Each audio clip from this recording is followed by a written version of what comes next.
welcome. We're here at the Missouri University of Science and Technology Electrical and Computer Engineering Department. I'm here with Dr. Steve Watkins and Dr. Ryan Barrels.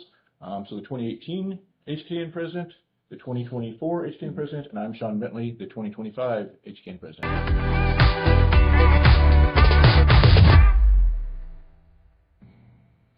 And so all three of us were inducted pre-IEEE HKN merger.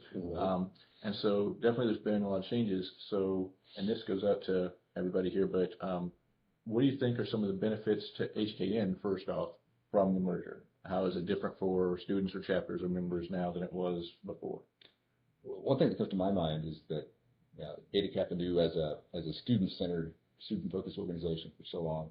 I'm not sure how much professional involvement we had after folks would graduate. I certainly didn't really think about it too much after I graduated. I didn't know that much about what roles were available or what people needed help with. And so I think one of the things we gained from being involved in IEEE is more, they're student focused, but they also appeal to a wide professional member range through technical conferences, all the things they offer there. It's more common for people to think about being involved in IEEE as professionals. And so I think we were able to tap into a big resource there, professionals that are also used to being involved and volunteering their time, the same spirit that we appreciate and respect within HKN. I think related to that, but also I think there's been an expansion of above the chapter level activities. I think the SLC, the Student Leadership Conference, is a prime example of that, because I know when we two went through, there wasn't a whole lot besides what we did here at the chapter that you could be involved in as a student. So having some of those things like the virtual conferences that we have now, the Student Leadership Conference, which started a little bit before the merger, but really started becoming an annual event, and I think it's been more highly emphasized since the merger, has been a real helpful thing in getting students engaged and really, oh, this is exciting. I get to meet leaders, I get to meet other students from other institutions, I get to visit another campus, all these sorts of things I think have really added something to the student experience. Yeah.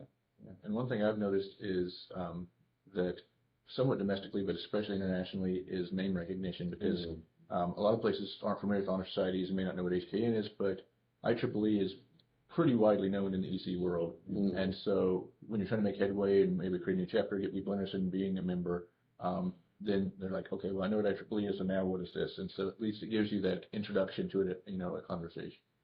So, and with student branches versus chapters, one thing I've noticed, so here, at least when I was a student, I was active in both, and both were very active, but they acted very independently.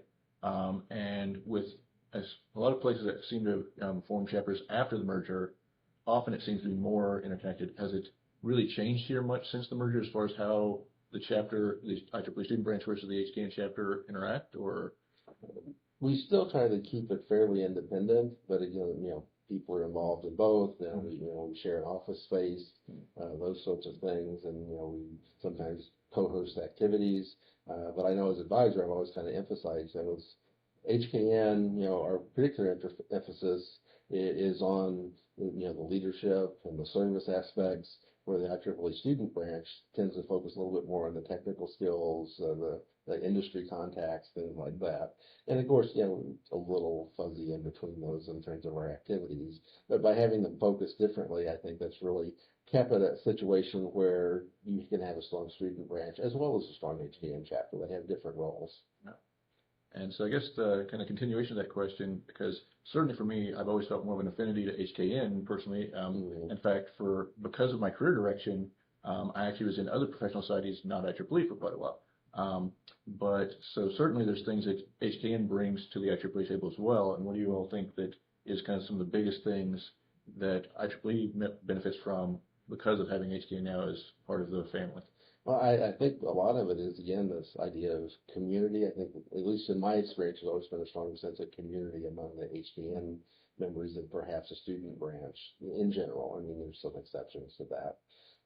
And I think the opportunities for service, because most of the student branches I know, they might do some service, but that's not a principal thing, where HKN is really engaged with this idea of we want to serve others. We want to, whether it's others in the student body or the institution or the community. There's that real emphasis there. That's one of the things that really stood out to me while I was a student here. That the student branch did great things. They brought in a lot of technical talks. You got to meet people from a lot of different companies.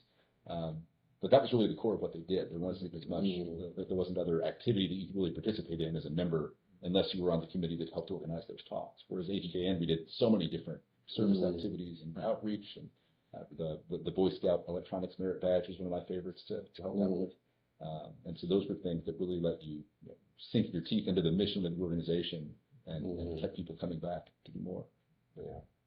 And I think even since we've had the merger, I think the HKN members, and because of their engagement in HKN and through that also IEEE, I think have maintained a little closer connection to IEEE in general, but as well as HKN, than perhaps your average HKN student, branch student that gets in their career and they're not thinking about the professional stuff later. And both of what you said, because I know that was it over 100,000 hours of service by HKN chapters last year, and then also as far as drop off of membership, because IEEE is always looking at those numbers about how many student members stay members after, and I don't know the exact statistics, but it's been shown that significantly more, I think, of the HKN members of IEEE but stay IEEE members after than non-HKN. And that benefits both IEEE and HKN.